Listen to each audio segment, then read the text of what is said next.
Hello everyone. आज की video में हम बात करेंगे कि मॉनसून सीज़न में होने वाली एक और बहुत बड़ी परेशानी के बारे में, क्योंकि मॉस्किटो बहुत जल्दी ग्रो कर पाते हैं इस सीज़न में, क्योंकि मॉइस्चर का कंटेंट वेदर में बहुत ज़्यादा होता है, जिसकी वजह से ये मॉस्किटो को बैक्टीरियाज वायरसेस को ग्रो करने में बहुत हेल्प करता है ये वेदर मानसून का, जिसकी वजह से बहुत सारे फीवर्स हो पाते हैं जैसे डेंगू, मलेरिया, चिकनगुनिया।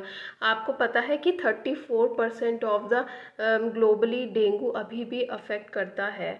तो इसका मतलब ये बहुत अफेक्टिंग है और बहुत ही डेंजरस भी हो सकता है कभी कभी। लेकिन हम इसके बारे में आज जानेंगे कि इसमें क्या सिम्टम्स देखने को मिलते हैं, इसका पॉजिटिव फैक्टर क्या है, एजेंट क्या है इसका, और इसमें क्या क्या परेशानियां पेशेंट को फेस करनी पड़ती है, और इसकी कुछ मेडिसिन और इससे हम कैसे बचाव कर सकते हैं अपना। तो चलिए शुरू करते हैं। क्योंकि मॉस्किटोज़ के लिए ये मॉनसून का वेदर ब्रीडिंग सीज़न होता है, यानी कि ये आगे की अपनी जनरेशन्स को बर्थ देते रहते हैं और जिससे कि इनकी संख्या और बढ़ती रहती है। तो डेंगू भी उनमें से एक है। इसका भी पॉजिटिव एजेंट है एडिस एजिप्टाई। डेंगू एक मॉस्किटो बॉर्न वायरल डिजीज़ है और ये फीमेल एनोफिलीज से इन्फेक्ट करता है। तो इसमें मोस्ट कॉमन सिम्टम्स क्या देखने को मिलते हैं, इसमें हाई फीवर देखा जा सकता है जो कि 104 डिग्री फ़ारेनहाइट तक भी जा सकता है। इसमें सीवियर हेडेक होगी, जॉइंट पेन होगी, मसल पेन होगी, समटाइम्स पेशेंट को नौशिया, वॉमिटिंग ये भी हो सकता है, और बॉडी पे रैशेस भी स्टार्ट हो सकते हैं होने, और सोलन ग्लैंड्स हो जाती है। जो ग्लैंड्स होते हैं, ग्लैंड जैसे कि ये हमारी होती हैं, बहुत सारी ग्लैंड्स होते हैं, सब मैंडिबुलर, सब लिंगुअल, इन सब ग्लैंड्स की भी सोलन हो जाती है, यानी कि सूजन आ जाती है, इन्फ्लेमेशन हो जाती है। तो ये सब इसके कॉमन सिम्टम्स। इसके सिम्टम्स 2 to 7 डेज तक परसिस्ट कर सकते हैं और समटाइम्स ये बहुत सीवियर रूप ले लेता है, जिसको हम डेंगू हिमोरेजिक फीवर भी कहते हैं। तो ये डेंगू के बारे में कुछ ज़रूरी जानकारी है जो मैंने दी है। अब इसके लिए टेस्ट क्या हो सकता है, इसके लिए डेंगू NS1 एंटीजन टेस्ट होता है, ठीक है। तो ये टेस्ट इसके बारे में हमें बताता है कि इसकी कितनी सिवियरिटी है और क्या है, और बाकी आप CBC कराएंगे तो उसमें प्लेटलेट्स काउंट के कम होने से तो ये पता ही चल जाता है कि डेंगू फीवर है। तो और this is all about dengue fever. अब हम इसकी कुछ मेडिसिन के बारे में भी जानेंगे कि ये क्या होती हैं और इसको इसमें क्या क्या दे सकते हैं होम्योपैथिक मेडिसिन। और दूसरी प्रॉब्लम है चिकनगुनिया। हम चिकनगुनिया के बारे में भी बात करें, जो कि मॉनसून में देखी जाती है बहुत ज़्यादा। इसमें भी फीवर देखने को मिलेगा आपको, और इसमें जॉइंट पेन बहुत मार्क्ड होंगी, और जॉइंट्स पेन में भी बहुत सीवियर पेन होती है। और इसका भी पॉजिटिव एजेंट एडिस एजिप्टाई है, जो कि फीमेल बॉर्न मॉस्किटो है, और ये भी एक वायरल इन्फेक्शन है, ठीक है। की ब्रीड भी स्टेगनेंट वाटर में ही होती है। और ये जो चिकनगुनिया के लिए जो वायरस है, ये भी जो एडिस एजिप्टी है, ये दिन में तो काटेगा ही और रात को भी ये मॉस्किटो बाइट कर सकता है, जबकि डेंगू में जो होता है वो डे टाइम में ही बाइट करता है, लेकिन चिकनगुनिया में नाइट की में भी बाइट हो सकती है। और चिकनगुनिया का वायरस जो है वो बहुत लंबे टाइम तक परसिस्ट करता रहता है हमारे ब्लड वेसल्स में।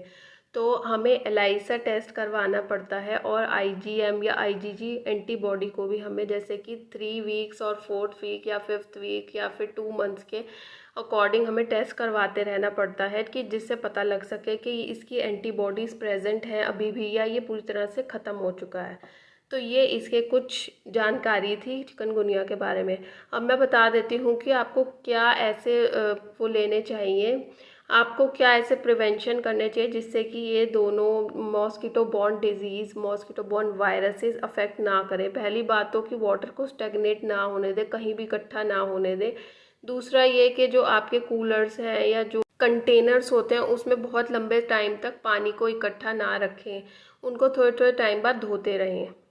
और जो सॉलिड वेस्ट होता है आपके घर में, जैसे कि जो भी सॉलिड सामान या कूड़ा या सब्जी की जो भी कुछ फेंकते हैं आप, उसको भी डिस्पोज ठीक ढंग से करें।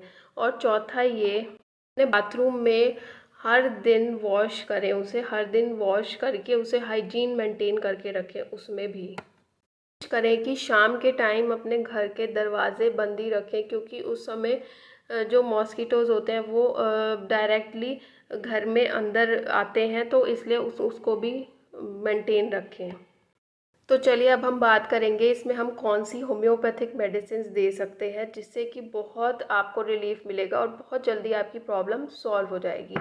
तो सबसे पहली रेमेडी है जलसीमियम। जलसीमियम मार्वेलस एक्ट करती है इन केसेस में, क्योंकि ये मेडिसिन में बहुत ज़्यादा वीकनेस फील होती है, बहुत ट्रैम्बलिंग होती है, यानी हाथ कप कप आते हैं, इतनी ज़्यादा चिलीनेस होती है कि उसको बहुत सारे कपड़े पहनने पड़ते हैं और ओढ़ने भी पड़ते हैं, और थर्स्ट बिल्कुल भी नहीं होती। अगर आप डेंगू को ब्रीफ में पढ़ेंगे तो उसमें भी ये सब बहुत सिम्टम देखने को मिलेंगे कि चिलीनेस बहुत मार्क्ड होती है उसमें भी। और इसमें ये भी देखा जाता है कि इसकी पल्स भी बहुत स्लो चलती है, ये बहुत वीक फील करता है, डल एकदम डल हो जाता है ड्यूरिंग द फीवर। वैसे भी ये रेमेडी डैम्प रेनी वेदर में बहुत अच्छा एक्ट करती है, ड्यूरिंग थंडर स्टॉर्म भी जिनको प्रॉब्लम्स होती है उसमें भी। तो हम ये डेंगू के लिए बहुत अफेक्टिव मेडिसिन है जो कि दे सकते हैं, डेंगू एंड चिकनगुनिया बोथ। एक बहुत अच्छी चीज़ इसमें ये भी देख और एक बहुत मार्क चीज़ ये भी देखी जाती है कि इसे इमोशन से बहुत ज़्यादा फ़र्क पड़ता है। अगर जो थोड़ा सा भी ये परेशान है तो इसका फीवर और बढ़ जाएगा या और प्रॉब्लम्स इसकी बढ़ जाएंगी, तो इनको बिल्कुल भी टेंशन तो बिल्कुल नहीं देनी जब डेंगू फीवर हो ऐसे पेशेंट्स को। और जलसीमियम को हम 5 ड्रॉप्स करके 3 times a day half cup of water में दे सकते हैं। और दूसरी मेडिसिन है रस्टॉक्स। रस्टॉक्स में तो वैसे ही जॉइंट पेन बहुत मार्क्ड होती है, तो ये भी चिकनगुनिया या फिर उसमें डेंगू में बहुत आराम से दे सकते हैं। और जॉइंट्स पेन जो होती है जब ये काम करता है और जब ये वॉक करता है तो इसे रिलीफ मिलता है। और वर्स कंडीशन होती है इसके लेटने से सब प्रॉब्लम्स बढ़ जाती है, चक्कर आते हैं, जॉइंट्स पेन होती है, सब कुछ शुरू हो जाता है। बहुत रेस्टलेस रेमेडी है, बहुत ज़्यादा लगता है, इतनी ठंड लगती है कि जैसे किसी ने ठंडा पानी डाल दिया हो।